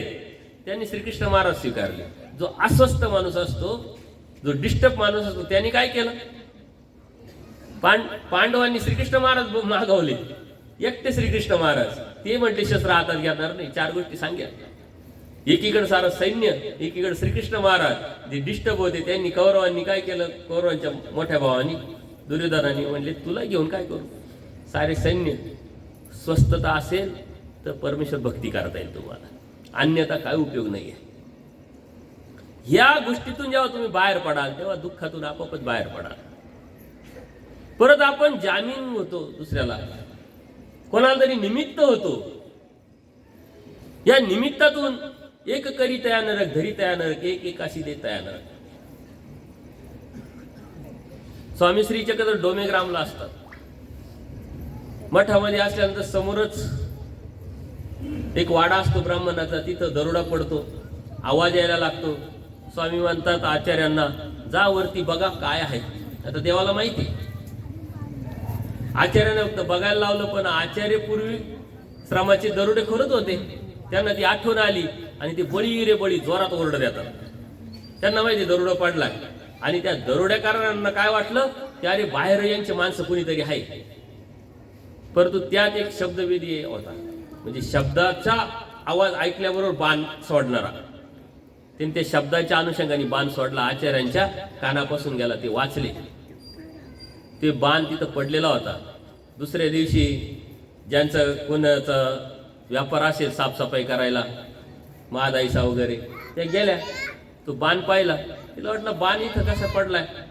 समोर गेले, तिथं ते कोणी वॉचमॅन असेल किंवा सैन्य असेल त्याला तिला देऊन टाकला. आणि देवाला येऊन सांगते वरून की देवा मी साफसफाई करत होते, असा बाण सापडला. देव म्हणता काय करतं, ती बाण कुठे म्हणजे ते देऊन टाकलं. घेऊन ये म्हणले, पहिले तोड मोड त्याला पुरून टाक म्हटले. आणि मग देवाने सांगितलं कालची कथा अशी अशी, याला मी सांगितलं होतं फक्त बघून ये, हात आवाज देऊन गेला. आपल्याला देवाने काय सांगितलं आपण न करता एक्स्ट्रा करतो, ऍडव्हान्स करतो. देव म्हटले येथीचे होते म्हणून वाचले. परंतु हे का करायला लावलं देवानी, म्हणजे त्याच बाणाने जेव्हा परत तो कोणाला तरी मारल तर 100% तुलाही नरक होईल, कारण तू निमित्त झाली. एखादा तलवार बनवणारा, एखादा पिस्तूल बनवणारा आहे, त्यांनी तर बनवलं, त्यांनी व्यापार केला. पण तो विक्रीला कोणीतरी होलसेल दुकानदाराने आणलं, होलसेलने रिटेलला दिलं, रिटेलवाल्यांनी एखाद्या गिरायकाला विकलं, त्या गिरायकाने जर हत्या केली, देव म्हणतात हे सारे आले नरकामध्ये, सारे आले दुःखामध्ये. आपण कोणाला सबूत राहायचं, कोणाला सामील व्हायचं, कोणाच्या बाजूने उभं राहायचं, यावरती आपलं जीवन दुःखी. जे सत्य आहे ते सत्य जर मांडण्याची तयारी आपण अशी ठेवली तर आपल्या जीवनामध्ये दुःखच येणार नाही. ही इतकं मात्र नक्की का सत्याच्या वाटेवर चालायला तुम्हाला आज अडचण वाटेल, आज प्रॉब्लेम वाटेल, परंतु उद्याचं समाधान, उद्याचं सुख तुम्हाला प्राप्त करता येईल. असे अनेक लोक मला भेटत राहतात. कारण नैतिकता धर्माचा पाय आम्ही सांगत राहतो, तुम्ही नैतिकता सांभाळले तर धर्म सांभाळला. ते म्हटले आमचं हॉटेल आहे, आमचा बिझनेस आहे, आमचं असं आहे तसं आहे, खोटं बोलल्याशिवाय जमतच नाही. तू आजपर्यंत खोटंच बोलत आला ना, प्रयोग करून पाय, खरं बोलायला सुरुवात कर, मग जमतंय का पाय. आणि असे प्रयोग झाले. काही लोकांनी खरं बोलायला सुरुवात केली, व्यवसाय चांगला चालायला लागला, आणि ते काय म्हणतात समाधान मिळायला लागलं. बाबा काहीच फरक पडला नाही मग आमच्या जीवनामध्ये. 2 दिवस 4 दिवस आम्हाला ते ऍडजस्ट करायला सवय नसल्यामुळं अडचणी आल्या. पण जेव्हा सत्याच्या वाट्यावरती तुम्ही चालाल तेव्हा तुम्ही खोट्याच्या बरोबर राहणार नाही. कारण तुम्ही ठरवलेलं आहे आता तुमच्या व्यवसायामध्ये तुम्ही खोटं करणार नाही, तुमच्या शेतीमध्ये खोटं करणार नाही, तुमच्या नोकरीमध्ये तुम्ही खोटं करणार नाही. जर तुम्ही सत्याच्या वाटेने चालाल तर 2 दिवस त्रास होईल, परंतु ज्या नंतर तुम्हाला ते प्राप्त होईल ते मात्र सुख देणार आहे. आजच्या दुःखापेक्षा उद्याचं दुःख खूप मोठं आहे. आपण जर विचार केला तर आजच्या दुःखाचा त्याग करायची ताकद तुम्हाला आजच मिळेल.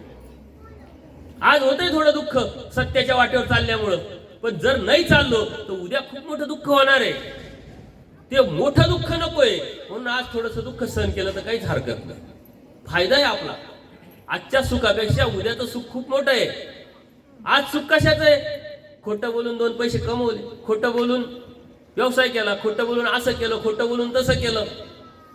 आज थोडंसं सुख भेटल, परंतु उद्याच्या खूप मोठ्या सुखाला आपण मुक्तोय हे आपल्या लक्षात येईल.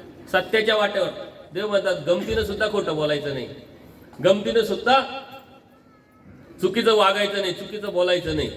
जेव्हा तुम्ही असे वागायला सुरुवात कराल ना, चार आजूबाजूचे खोटारडे लोक आपोआप तुमच्या बाजून कटून जाते ना, याला जमत नाही. बघा आपल्या उपदेशी मुला मुलींना अनुभव राहतात, तुम्हाला अनुभव असतात. तुमचे पहिले मित्र खाणारे पिणारे असतात. जेव्हा तुम्ही म्हणतात नाही आम्ही उपदेश घेतला आम्हाला चालत नाही, मग ते पार्टीला तुम्हाला बोलवत नाही, कुठं जायचं असलं तर बोलत नाही. हे आज तर ते फॅड निघालंय गेट टुगेदर, आणि गेट टुगेदर मिळायचं भेटायचं कशासाठी? एवढंच काम, खाणे आणि पिणे. आमच्या कॉलेजचं गेट टुगेदर मला बोलवलं, म्हणलं काय प्रोग्राम काय? म्हणलं काय नाही, खायचं प्यायचं. त्याच्या पलीकडे विचार करण्याची ताकदच नाही लोकांची. मी गेलो, ते म्हटलं तुमच्या घरी खायला भेटत नाही, तुम्ही पिताय, तुम्ही पित नव्हते आजपर्यंत. जर खाण्यासाठी पिण्यासाठी जर एकत्र येत असेल आणि एकत्र यायचं असेल तर ते गेट टुगेदर काय कामाचं? काहीतरी ठोस प्रोग्राम तुम्ही आखा. आज सारे सक्सेस आहे, कोणी कसं आहे, कोणी कुठे, कोणी कुठे, एकत्र येऊन काही सामाजिक परिवर्तन घडवण्यासाठी, सामाजिक चळवळ उभी करण्यासाठी काय ते म्हणजे ते आपलं काम नाही. मग आपलं काय काम आहे? खाणे आणि पिणे. त्याच्यासाठी मेळ भेटायचं कशाला? अधिक फॅड झालेलं आहे. एकत्र यायचं कारण त्याची बुद्धी तशी असते, क्षीण असते. जो स्ट्रॉंग बुद्धीचा असतो ना, जो बुद्धिमान असतो, तो फक्त आणि फक्त आपल्या जीवनामध्ये उद्या येणारे सुख आणि दुःखाचा विचार करतो. म्हणजे अप्रत्यक्षरित्या धर्माचा विचार करतो. धर्म आणि संत कर्म याचा जो विचार करतो तो स्ट्रॉंग बुद्धीचा असतो, बुद्धिवादी असतो. म्हणून म्हणतो धर्म हा बुद्धिवाद्यांचा, आयऱ्या गायऱ्याचा कोणाचं कामच नाहीये. तो विचार करतो. आपण उद्याचा विचार करतोय, आपण परवाचा विचार करतो, पण मेल्यानंतरचा विचार आपण कधी करतोय का? आपण कोणी पाहिलंय? परंतु धर्माच्या अनुषंगाने, धर्माच्या शास्त्रानुसार तुम्हाला कळेल मी होतो कुठं आणि जाणार कुठं. हा प्रवास अधोरेखित आजच तुम्ही करू शकता. त्यासाठी स्वस्थ चित्ततेने तुम्हाला शास्त्र समजून घ्यावं लागेल. तुमच्या जीवनातले आज दुःख जर तुमच्या हातात आहे तर मरणाच्या नंतरचे दुःख सुद्धा तुमच्याच हातात.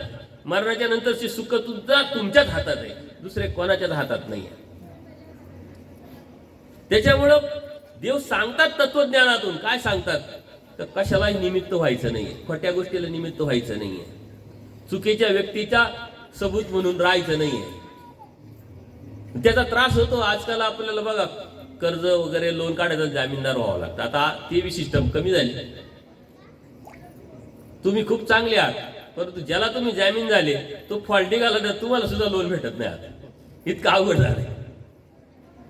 देवाने ते त्याच वेळेस सांगितलंय, एक करी म्हणजे तुम्ही करतात, एक धरी त्याला तुम्ही धरतात, आणि धरणारा करणाऱ्याला तुम्ही साथ देतात. सर्वात मोठे गुन्हेगार तूच आहे. पोलिसांची कधीतरी चर्चा करून बघा. एखाद्याने सोनं चोरलं, त्यांनी विकलं एखाद्या सोनाराला, आणि सोनाराकडून विकत घेतलं तिसऱ्यानीच. ही सारी साखळी पोलीस लोक पकडतात. चुकी काय आमची? त्यांनी चोरलंय त्याला पकडा, आणि त्याच चोराला तुम्ही साथ दिली, तुम्ही घेतलंय, तुम्ही त्यात आहे. उलट त्याच्यापेक्षा तुम्ही जास्त गुन्हेगार, कारण तुम्ही घेताय म्हणून तो चोरतोय. चोरीचं सोनं जर कोणी घेणारच नसेल तर तो चोरा करतो, तो कोणीच घेत नाही, नको जाऊ दे. आणि अशा आजूबाजूला आपण पेपरमध्ये या बातम्यांचा परिणाम आपल्यावर झाला पाहिजे. आपल्यावर परिणामच होत नाही, आणि यातून आपण सुधारलं पाहिजे, यातून आपण बाहेर पडलं पाहिजे. आपल्या हातात परिस्थिती नाही, पण मनस्थिती आहे. त्या मनस्थितीतून आपण कसं करायचं, काय करायचं, दुःख किती आपल्या जीवनात पाडायचे, आणि त्या दुःखाच्या पलीकडे आपण कुठं जायचं याचा जेव्हा विचार करू त्याच वेळेस आपल्याला प्राप्त होईल. महाभारत कशाने घडले, रामायण कशाने घडले? अभिलाषेपोटी. द्रौपदी फक्त दुर्योधन काय म्हणजे आंधळ्याचं पोरगा आंधळच पेटलं ना, तिथून सुरुवात झाली. फक्त एक तोंडातला एकच शब्द. इतिहासाकडे जेव्हा आपण बघतो, या ज्या घटना घडल्या, ज्या लढाया घडल्या, ज्या अडीअडचणी संकट आले, ते फक्त आणि फक्त तोंडातून, विचार मांडण्यातून, अभिलाषेपोटी. आजही देशांमध्ये भांडणं असतात ना, भारत पाकिस्तान कंटिन्यू काही ना काही चालूच असतं. बघा मागे जम्मू काश्मीरला फायरिंग झाली, कशासाठी? काही कारण नसतं, कोणाला काही माहित नसतं. जे केलं त्यांना धर्माचं नॉलेज आहे काहीच नाही. ते अर्धवट जे नॉलेजवाले आहेत ते धर्मवेडे असतात, आणि जे धर्मवेडे असतात ते अतिरेकी असू शकतात. म्हणजे तुमचे काय, आमचे काय, सर्वांचे काय, सर्वच असतात. त्याच्यामध्ये काय असतं? आजकाल तर सोशल मीडियाच्या बाहेर जो राहील ना तो सुखी सर्वात जास्त. ज्यांनी मोबाईल पाहिला, फेसबुक ओपन कर, ट्विटर ओपन कर, हे ओपन कर, ते ओपन कर, त्याच्यामध्ये कंटिन्यू असेच वाद चालू राहते. यांनी याला मारलं, त्यांनी त्याला मारलं, हा याच्याविषयी बोलला, तो त्याच्याविषयी बोलला. त्याचा परिणाम ज्याच्यावर होतो तो डिस्टर्ब. थर्ड म्हणून त्याच्याकडे बघितलं पाहिजे, अन्यथा ते टाळलं पाहिजे. कोरोना काळामध्ये डॉक्टर लोक सांगायचे तुम्ही बातम्या ऐकणं बंद करा, तुमच्या जीवनामध्ये अडचणी दूर, तुम्हाला भीतीच निघून जाईल. काय घेणं देणं नसतं. आता 4 दिवसापूर्वी तर बघा, आता डिसेंबर एंडिंगला आलं काही ज्योतिषशास्त्रवाले ना इतकं त्याच्यामध्ये गर्दी वाढून जाते. 2026 कसं जाईल, 2026 कसं जाईल, याला त्याचं माहित नसतं. असं संकट येणार आणि त्यांनी अंदाज व्यक्त केलेले राहतात. एक म्हणे मी असं बोललो होतो की 2026 मध्ये कोणीतरी कोणती तरी अशी मोठी घटना घडली. हा बोललो होतो का नाही, हा घडली का नाही. ते कावळा बसायला आणि फांदी मोडायला, आणि ते आपल्याशी संबंधित आपण घेतो. काहीतरी घटना घडणारी मोठी, म्हणजे आपल्या बाबतीत नाही ना घडणार, झालं लगे दुःख. आपल्या जीवनामध्ये दुःखाच्या बाहेर पडायचं असेल, आपल्या हिताचा विचार करणं, परमेश्वरांनी सांगितलेलं तत्वज्ञान, त्या तत्वज्ञानावरती चालणं, आपल्या जीवनामध्ये बदल करणं, दुसऱ्याला स्वीकारण्यापेक्षा आपण आपल्याला स्वीकारणं, आणि परमेश्वरांनी तत्वज्ञानातून जो आपल्याला सांगितलेलं तत्व आहे ते आपल्या जीवनामध्ये उतरवण्याचा प्रयत्न करा. दुःख तुमच्या आजूबाजूला फिरकणार नाही. तुम्ही स्ट्रॉंग बुद्धीचे जर झालात तर तुमच्यावरती काहीच परिणाम होणार नाही. कोणी निगेटिव्ह विचाराचं आलं, कोणी सांगणारं आलं, कोणी बोलणारं आलं, उद्या असं असं होणार आहे, परवा असं असं होणार आहे.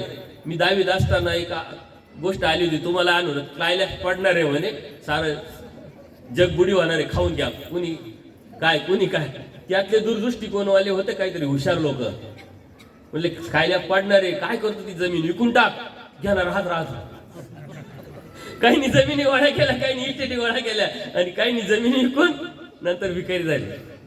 तुम्ही उद्याचा कसा विचार करताय, कोणत्या गोष्टीचा, कोणत्या परिस्थितीचा कसा विचार करून त्याचा कसा फायदा उचलताय, ते तुमच्या जीवनामधलं दुःख काढून टाकणं सुखाच्या अभिलाषेने, सुखाच्या अनुषंगाने तुमचा प्रवास आहे. पण ह्या ज्या गोष्टी आहेत ह्या आपल्याशी निगडीत आहे. विषय खूप मोठे आहे, मागच्या वेळेचा विषय खूप मोठा आहे, परंतु विशिष्ट शब्दात आपल्याला बसवायचं आहे. आणि त्या अनुषंगाने परमेश्वरांनी तर खूप तत्वज्ञान सांगितलेलं आहे. जेव्हा सूत्रपाठात जाल, लीळाचरित्रात जाल, परमेश्वरांनी या साऱ्या गोष्टी सांगितलेल्या आहेत. फक्त इकडं तिकडं सांगितलेल्या त्या शोधून तुम्हाला एकत्रित करून जेव्हा तुम्ही समजून घ्याल, तुमच्या जीवनामध्ये ह्या ज्या गोष्टी आपोआप तुमच्याच आजूबाजूला आहेत, तुमच्याकडे आहे, तुमच्या खिशात आहे, तुमच्या लक्षात आहे. या वासनिकांनी कसं वागावं, वासनिकांनी कसं राहावं, यासाठी परमेश्वरांनी पूजनीय माईन भटांना निमित्त करून गृहस्थ आश्रमाचा सर्वात मोठा तत्वज्ञान सांगितलं. त्यातलं एक तत्व, हिंसा पापात होणार. हिंसेने पाप होतात म्हटलं, आणि पापाने दुःख होतात. दुःख म्हणजे नरक आहे. आपण उद्याच्या नरकाचा नका विचार करू, आजच आपल्या जीवनाचा नरक आपणच करू राहिलो. आज दुःख होतं याचा अर्थ नरकच आहे. नरक या शब्दाचा अर्थ दुःख, आणि आपल्या जीवनामध्ये दररोज आपण करतोय. मग हिंसा म्हणजे काय, कोणाला तरी मारणं. हिंसा म्हणजे काय, कोणाला तरी हिंसा करणं. नॉनव्हेज खाणं म्हणजे ती हिंसा का? नाही. कोणाचं तरी मन दुखवणं ही बी हिंसाच आहे. वर्मस्पर्श नरक आहे म्हटले. वर्मस्पर्शापाशी श्रद्धेत सांग, वर्मस्पर्श करू नका म्हटलं. आचार्यांचं लखुबाईसाचं काहीतरी देवाणघेवाणीवरून वाद झाला. आचार्यांकडे ती पैसे मागायला लागली. ते म्हटले मी देतो, आता सध्या नाहीये, 4 दिवसांनी देतो. ती लागली बडबड करायला, मला माहिती आहे म्हणे तू कसा आहे, काय आहे ना, असं आहे तसं. देव होते बाई, व्यवहार हा व्यवहार, आणि करायला पाहिजे, हरकत नाही. तुझं देणं आहे, तू मागितलं पाहिजे, त्यांनी देणं आहे, तुझं दिलं पाहिजे, विषय क्लोज. पुढची कशाला बडबड करते म्हटली. यांनी तर वरस्पर्श होणार आहे, त्यांनी तर तुझं नरक प्राप्त होणार आहे. आपण आपल्या जीवनामध्ये व्यवहाराशी व्यवहार ठेवतो का, संबंध ठेवतो का देण्या घेण्याविषयी? 2 दिवस लेट झालं किंवा काहीतरी देण्या घेण्यात जर झालं, कितीतरी आपण हे तर जाऊ द्या, आपण कसं वागायचं, कसं बोलायचं, कसं राहायचं हे जर आपल्याला समज नसेल ना, तर आपण दररोज नरक जोडत राहतो, दररोज दुःख जोडत राहतो. शहरामध्ये जाताना गाडी चुकीची पार्किंग जरी केली ना, तर तो गाडीवाला जो आपल्या गाडीमुळे अडकलेला आहे, आपण येईपर्यंत जो आपल्याला जेवढ्या शिव्या देतो ना, ते आपल्या दुःखालाच कारण राहत. गाडी लावताना सुद्धा चुकीची लागली गेली नाही पाहिजे. आपल्यामुळे कोणाला दुःख अडचणी येणार नाही. आपल्यामुळे कोणाला त्रास होणार नाही याचा विचार करणं म्हणजे तुमच्या सुखाचा तुम्ही विचार करताय.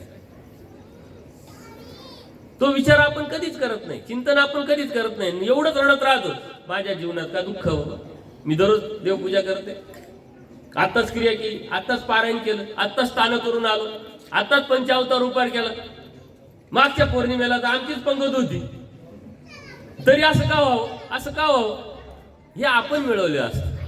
याचा आणि त्याचा अर्थार्थी संबंध नाही. हे जे तुम्ही आज करताय ते उद्याची पेरणी आहे. आज पेरलं तर उद्या उगवणार आहे, उद्या भेटणार आहे. परंतु आज जे मिळवताय ते तुम्ही आजच मिळवताय, ते उद्यासाठी नाही आहे. आणि शेतकरी म्हणल्यानंतर दररोजच हिंसा आहे, परंतु त्याचं दुःख असलं पाहिजे. कितीतरी सायन्स काय सांगतं की शेतकरी एका दिवसात जेवढी हिंसा करतो तेवढा एक डॉक्टर एका ऑपरेशन मध्ये हिंसा करतो. तर आपल्या शरीरामध्ये सारे पेशी प्राणी. आता आपण एका दिवसात किती हिंसा करतो याचा विचार आपण करू शकत नाही. किती औषध आणि किती फवारणी. शरद दादाने तर ते औषध फवारण्यातच औषध घेतलं, ते मशीन घेतलं. बिझनेस कोणता करायचा ह्याचा विचार आपण केला पाहिजे. बिझनेसच्या भरपूर गोष्टी आहेत. मी एकदा असंच सिन्नर तालुक्यामध्ये पांगरीला सत्संगाला गेलो. सत्संग घेतला. एक भगिनी आणि तिची मुलगा म्हणजे बाबा उपदेश घ्यायचा आहे. म्हणलं घ्या उपदेश, काय हरकत नाही. म्हणले घरी म्हणे सासू सासरे उपदेश आहे, देवपूजा आहे, तर आम्ही कोणीच नाही उपदेश. तुम्ही काय करता म्हणजे शेती करता. म्हणजे अजून काय करता. सतत मला उत्सुकता वाटली. म्हणजे आमची पोल्ट्री आहे. आता तुम्ही उपदेश घेणार, स्मरण करणार आणि दररोजच तुम्ही हिंसा करणार, ते उपदेश घेऊन उपयोग काय. म्हणले काय करू बाबा, दुसरं काहीच नाहीये. दुसरं कसं नाहीये, तुमचं हायवेला लागून शेत आहे, तुम्ही हॉटेल टाकू शकता, गाई घेऊ शकता, तुझा धंदा करू शकता. अनेक पर्याय आहे. ज्यातून हिंसा होते असे जर पर्याय तुम्ही शोधत असाल तर तुमची धार्मिकता करण्याचा उपयोग काय. तुम्ही ते बंद करत असाल तर उपदेश देतो. मी नाही म्हणून सांगितलं. ते गेले तिकडं, तिचे मिस्टर पण होते, त्यांचं काहीतरी बोलणं झालं. ती बाई एकदम धीराने आली. बाबा म्हणे माझा नाही बिझनेस, तो त्यांचा बिझनेस आहे, मरतील ते, आम्हाला काय करायचं. म्हणजे मला द्या उपदेश. म्हणते याला म्हणतात हिंमत, याला म्हणतात देवाने सांगितलं पुरुषार्थ होणे असा आहे. आमचा बिझनेस नाही म्हणले, तो माझ्या मिस्टरांचा बिझनेस आहे. ते ठेवतील नाही ठेवतील काय करत नाही. मी आजपासून पोल्ट्रीचं जाणार नाही. उलट मला निमित्त झाला, मी आता काहीच नाही करणार तिकडे, माझं काम करणार. तिला उपदेश दिला मी, त्याच्या मिस्टरांना नाही दिला. हिंसा पाप आहे, मन दुखवणं हे पाप आहे, दुसऱ्याचा द्वेष करणं हे पाप आहे, दुसऱ्याला नावं ठेवणं हे पाप आहे, दुसऱ्याला टॉन्टिंग करणं आपल्याकडे तेच चालतं ना, हे पाप आहे. धर्मात तुम्ही कधी असाल जेव्हा सासूला सासू सुनेला मुलगी म्हणेल आणि मुलगी सासूला आई म्हणेल, तेव्हा तुम्ही धर्मात आहे. तेव्हा तुमच्या जीवनातले सुख तुम्ही प्राप्त करणार. सून जवळ असते तिला सून म्हणायचं, पोरगी लांब गेले तिला पोरगी म्हण. तिला सून म्हणा आणि हिला पोरगी म्हणा. कारण आडी अडचणीच्या काळात हीच जवळ आहे. या सोशल मीडियावरती तर आजकाल याचं इतकं पेव फुटलेलं आहे. सोशल बाबा म्हणून कंटिन्यू हे बोधपर कथा, बोधपर गोष्टी, बोधपर व्हिडिओ शूटिंग, सारे लोक व्यक्त व्हायला मोबाईलनी वेडे करून टाकले. लोक त्यांच्याकडे टीम असते, डायरेक्ट त्यांना काय पैसा भेटतो, काय भेटतो. आता हे आम्ही युट्यूबवर टाकतो, आम्हाला तर आजपर्यंत काही भेटलं नाही, उद्या भेटत का नाही करतो. उद्देशच नाही, फक्त लोकांपर्यंत जावं येतं. काही सारे आयुष्यभर तेच करत राहतात. सकाळी शूटिंग, दुपारी शूटिंग, संध्याकाळी शूटिंग काढत राहतात आणि या बोधकथाच देत राहतात. त्यांच्या जीवनामध्ये ते किती उतरवतात काय माहिती. आपल्या घरामध्ये आपण कसं राहतोय याच्यानुसार आपल्या जीवनातले सुख आपण मिळवत राहतो. आपल्यामुळे आपल्या घरातले दुःखी असेल, गल्लीतले दुःखी असेल, गावातले दुःखी असेल, तर काय आपल्याला आपल्या जीवनामध्ये सुख प्राप्त होणार आहे. आपल्यामुळे जेव्हा दुसऱ्याला सुख वाटेल तेव्हा आपल्या जीवनामध्ये सुख येतील. लक्षात घ्या. सुख वाटलं पाहिजे, आपल्याला पाहिल्यानंतर बरं वाटलं पाहिजे, आपल्याशी बोलल्यानंतर बरं वाटलं पाहिजे, आपल्याला प्रवासाबरोबर घेऊन जाण्याची तिची इच्छा असली पाहिजे. तर आपण होतो नाही, ती असेल तर मी नाही येणार, तो असेल तर मी नाही येणार, नको. अशी जर आपल्याविषयी भावना जर दुसऱ्याची असेल तर उपयोग काय. पण हिंसा पाप आहे, पापात होणार आहे की त्यातूनच दुःख आहे. हिंसा टाळा. मग मन दुखवणं ही हिंसाच आहे. अत्यंत सूक्ष्म. देवाने नाही तर मुंगीची हिंसा करू नये. आणि आपल्याकडून तर कळत न कळत या हिंसा होतच राहतात, पण त्याच्याविषयी काठीण्य होणार नाही. दुःख वाटलं पाहिजे, परमेश्वराला माफी मागितली पाहिजे, दररोज प्रसव मोडला पाहिजे. या अनुषंगाने जर आपलं मन आपण जर कोमळ ठेवलं तर नक्कीच आपण यातून बाहेर पडू. आणि यातून बाहेर पडण्याचं परमेश्वराने एकच सुंदर असा उपाय सांगितलाय, क्रियेशी अनुताप पुरच्छर. सारंग पंडित आणि देव कवडी कवडी खेळत होते. आता हे लहान मुलं खेळतात बघा असं वरती, तसं काहीतरी सुपारीचा खेळ खेळत होते. महादाईचा साफसफाई करत होती, सारवत होती. आणि ती अचानक एक सुपारी घरगळत तिच्याकडे गेली. तिनं वास्तविक उचलून देवाच्या हातात आणायला पाहिजे होती, परंतु तिच्या लक्षात नाही आलं. तिने देवाकडे अशी फेकली. देवाने कटाक्ष टाकला का तुम्ही काय चूक केली. आणि मग तिला जाणवलं का मी खूप मोठी चूक केली. तिनं देवाकडे माफी मागितली. मी काय करू म्हटली, माझ्याकडून किती मोठी चुकी झाली. श्री मूर्तीला लागली असते तर मी नित्य नरकाला भागीदार झाले असते. देव म्हणतात बाई क्रियेशी अनुताप पुरच्छर. कळत न कळत आपल्याकडून चुका होतात, 100% होतात. मनुष्य हा चुकीचा पुतळा आहे. माझ्याकडून होत नसतील, माझ्याकडून झाल्या नसतील असं मी सांगितलं तुम्हाला खरं वाटेल काय? मी गेल्यानंतर मग तुम्ही म्हणाल काही फेकीत. फेकून काय उपयोग नाही. जे सत्य आहे ते सत्य, सत्यार्थ प्रकट आहे. पण माझी चुकी मला जेव्हा कळेल आणि त्याची मी जेव्हा कबुली देईल त्यावेळेस तुम्ही सुखाचा दरवाजा तुमच्यासाठी खोललेला राहता. आपण कबुली देत नाही, मग मान्य करत नाही. उलट मी कशी चुकी केली नाही याच्यासाठी आपण भांडत राहतो. परत पुन्हा पुन्हा स्पष्टीकरण देत राहतो. नाही माझी चुकीच नाही, माझी काही चुकीच नाही, माझी काही चुकीच नाही. कितीतरी शपथ घेत राहतो. देवाची शपथ घेतो पण देवाला सोडेल नाही. आपली तर शपथ असते, देवाची शपथ मी काहीच करेल नाही. देव कुठे लगेच तुम्हाला मानगुटी पकडायला, तू खरं बोलतोय का खोटा बोलतोय, वरून माझी शपथ घेतोय. मारकंड होते ना, खोटं करायचे, चोऱ्या करायच्या, भामटेपणा करायच्या आणि वरून मी कधीच केलं नाही, असं करू शकत नाही असं दाखवायचा प्रयत्न करायचे. क्रियेशी अनुताप. आपल्याला पश्चाताप झाला पाहिजे आपल्या चुकीचा. आपल्या चुकीचा पश्चाताप होऊन आपण कबूल दिली पाहिजे. आपली चूक आपण मान्य केली पाहिजे. मान्य करून आपण माफी मागितली पाहिजे. माफीनं माणूस छोटा होत नसतो, माफीनं माणूस उलट मोठा होत असतो. का तर त्याला सुख त्याला त्याचे प्राप्त होत असतात. त्याच्या दरवाजा, जो सुखाचा दरवाजा जर तुम्हाला खोलायचा असेल तर चुकीची कबुली द्या. आज द्या, उद्या द्या, काल द्या. कालच्या चुकीचा आज द्या. 10 वर्षापूर्वी झालेली चुकी आहे, जा माफी मागा. घरी गेल्यानंतर पहिले सासूचे पाय धरा का माझ्याकडून चुकी झाली, मी असं बोलले, तसं बोलले. नुसती सासूचीच माफी नाही मागितली, सासूने बी माफी मागायची असते. बाई तुला मी सून समजले, तू असं केलं, तू तसं केलं. भाऊ भावाची, भाऊबंधांची, नातेवाईकांची, मित्रांची माफी मागायला सुरुवात करा. बघा कसं फ्रेश वाटत, हलका हलका वाटेल, मस्त मस्त वाटेल. आणि त्या दिवशी शांत झोप लागेल तुम्हाला. पाठी बरोबर उठाल पण स्मरणाला. पण ओझं घेऊन जर झोपाल तर तुम्हाला सुख तर काय, झोप पण येणार नाही, डिस्टर्ब व्हाल तुम्ही. अत्यंत सोपं देवाने उपाय दिलेला आहे. क्रियेशी अनुताप. अनुताप असला पाहिजे, पोळ असली पाहिजे, दुःख असलं पाहिजे, माफी मागण्याची तयारी असली पाहिजे. त्याला सर्वात जास्त हिंमत लागते. ती हिंमत जर आपण एकदा निर्माण केली ना, दुसऱ्यांदा येईल, दुसऱ्यांदा निर्माण केली, तिसऱ्यांदा येईल. आणि एक वेळ अशी होईल तर चुकी होणार नाही याची तुम्ही काळजी कराल. आणि चुकी होणार नाही याची काळजी करायला जेव्हा तुम्ही सुरुवात कराल त्या मिनिटाला तुम्ही खरी जगायला सुरुवात कराल. तर परमेश्वर काय म्हणतात, तू जन्माला का आला, कशासाठी आला, तुझी संवेदनशीलता किती आहे त्यावरती तू जन्माला आलाय का नाही ठरतो. एखादा गुन्हेगार असतो आणि त्यांनी मोठा गुन्हा केला तर आपण काय म्हणतो, याला काळीज आहे का नाही, त्यांनी असं कसं काय केलं, किती नालायक लोक आहे, किती असे किती तसे, काठीण्य आलेलं राहतं, त्यांना काहीच वाटत नाही. आपल्या जीवनामध्ये जेव्हा दुसऱ्याविषयी दुःख, दुसऱ्याविषयी सुख वाटेल त्यावेळेस आपण आपले सुखाचे दरवाजे खोललेले असतात. पण आपल्या जीवनातली सुख आपल्या हातात आहे, आपल्या जीवनात आहे, आपल्या विचारात आहे, आपल्या राहणीमानात आहे आणि आपल्या वागण्यात आहे. आपल्यालाच आपले मिळवता येईल.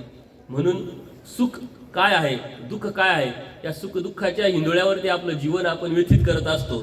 सुखाच्या पाठीमागे पडण्यापेक्षा, धावपळ करण्यापेक्षा, त्याच्या पाठीमागे जाण्यापेक्षा दुःख का येतंय, कशामुळे येतंय आणि ते दुःख ज्यांनी येतंय ते तुमच्या जीवनात जर एक एक गोष्ट तुम्ही जर कट केली तर दुःख येणार नाही. याचा अर्थ सुख राहणार आहे, याचा अर्थ तुम्ही स्वस्थ राहणार आहे. आणि त्याच अनुषंगाने धार्मिकता सुद्धा व्यवस्थित करता येईल. कागद करा, कागद लिहा, काहींची हिंमत नसते बघा. कसं काय माफी मागायची? कागदावरल्या त्याला देऊन टाका. आपल्या जीवनातले जे बी अडी अडचणी कागदावरल्या फाडून टाका आणि डस्टबिन मध्ये टाका. कचरा एकदम टाकल्यानंतर आता तुम्ही दररोज घरातले कचरा झाडतात, डस्टबिन टाकतात, तो परत तुम्ही वापरतात का? कचरा कचरा असतो, फेकून देतात. त्याचा विचार तरी करतात का तुम्ही? सकाळी सुद्धा आपण बाहेर जाऊन आल्यानंतर विचार तरी करतो का आपण? विचार नाही करतो. उलट तो कचरा आपल्या पोटातून आपल्या घरातून कसा बाहेर जाईल याचा आपण विचार करत राहतो. तसं विचार आपल्या जीवनातला कचरा आहे. तो एकदा डस्टबिन मध्ये टाकायला सुरुवात करा, शिका. तो फ्लश करायला शिका. एकदा का तो फ्लश करायला शिकले का अत्यंत जीवनामध्ये सोपे उपाय तुम्हाला सापडलेले दिसतील. समाधान, स्वस्थता आणि दुःखाचे जे कारण आहे हे तुम्हाला कळाले का त्यापासून दूर होण्याचा प्रयत्न करणार. संभाषण वाढव, गप्पा मारा. पण आपल्या गप्पा काय राहत्या? काय केलं आज? भाजी काय केली? ती भाजी कशी बनवायची? ही साडी कुठून आणली? त्याचा व्यवहार झाला का? तो पडला का? त्याचं काय झालं? ह्या गप्पातून बाहेर पडा. धर्माच्या गप्पा मारायला सुरुवात करा. आपण धर्माच्या गप्पा कधीच मारत नाही. मारता का? महिन्याभरानंतर सत्संगात आल्यानंतर इथंच एकत्र येतात. इतर वेळेस येतात का तुम्ही? फोन करतात का? चर्चा करतात का? सत्संग ऐकतात का?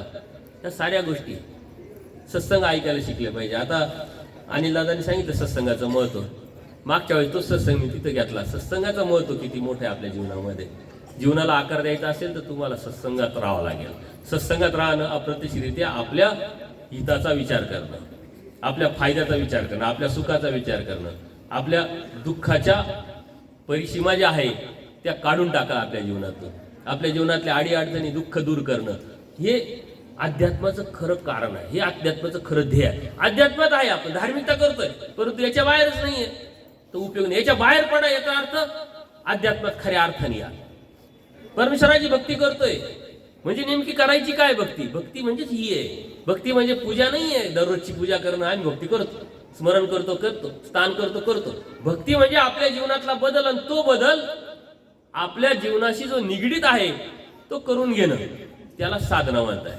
आम्ही एवढ्या गप्पा मारतो, एवढ्या सांगतोय, आणि ते आमच्यामध्ये जर आम्ही बदल करून नाही घेतला तर त्या साधनेला काय अर्थ? आमची साधना तुमची साधना काही वेगळी का? नाही. तुम्हाला सुख पाहिजे, आम्हाला सुख पाहिजे. तुम्हाला देव पाहिजे, आम्हाला देव पाहिजे. तुम्हाला आनंद पाहिजे, आम्हाला आनंद पाहिजे. मग आनंद मिळणार कसा? आज मी काय करतो यावरती अवलंबून आहे. म्हणून ह्या ज्या गोष्टी आहेत या पुढे जाऊन आपण विचार केला, चिंतन केलं आणि आपल्या जीवनामध्ये उतरवलं तर नक्कीच आपल्याला त्यापासून खूप काही प्राप्त होईल. सुख कशी मिळवता येतील आणि दुःखापासून कसं दूर राहता येईल याचा विचार करून, चिंतन करून एका वहीवरती काढून ठेवा. काय काय आज मी करत आलो आणि आता उद्यापासून मी काय काय करणार नाही. आजपर्यंत खोटं बोलत आलो, आता खोटं बोलणार नाही. आजपर्यंत मी याला त्याला नाव ठेवत होतो, आतापासून बोलणार नाही. याचा द्वेष केला त्याचा, ही चुकी केली ती मी मान्य करीन, ही मी चुकी केली ती मान्य करून त्याच्या माफी मागेल. लिहून काढा. एकदा संपला विषय, क्लोज. एकदा का तो विषय क्लोज झाला तर तुमच्या जीवनामध्ये सुखाचे पहाट यायला वेळ लागणार नाही. साऱ्या तुमच्या जीवनामध्ये दुःखातून निघून तुमच्या जीवनामध्ये खरा सुखाचा, परमेश्वराच्या ज्ञानाची पाठ यावी हीच मी अपेक्षा व्यक्त करतो. सर्वज्ञ श्री चक्रधर स्वामी की दंडवत हो.